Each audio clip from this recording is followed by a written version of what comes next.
Hello everyone, welcome to Bambatha Kamancinza TV. I'm here to update you ngokuzokwenzeka kwithonga eliqale last week ngomsombuluko. Umacece omusha ongene emva komkhokha. Ongizovezela khona kusukela namhlanje ngomsombuluko umhla ka-10 March kuya ngolesihlanu umhla ka-14 March ku-2025.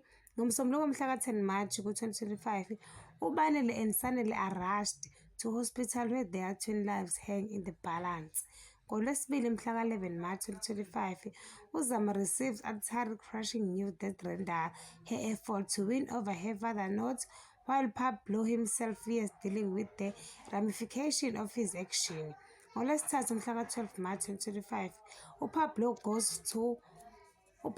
goes to war to protect his secret, while Sanele struggles with the death of a loved one. Mantulu get closer and closer to the truth. NgoLwesine mhla 13 March 2025, uZama had a difficult decision to make to respect Pablo's wishes or to honor Banele. Sanele's attempt to save ties with Banele's take a turn.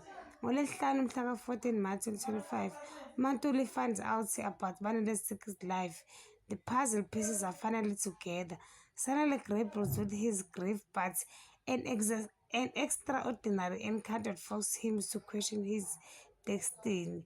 Overwhelmed by loss, Uzama's action leave her father desperate to protect her and his own dark secrets. Ngiyabamba lana ungakhohlwa ukucindezela notification bell noma ushiye umbono wakho. Bye.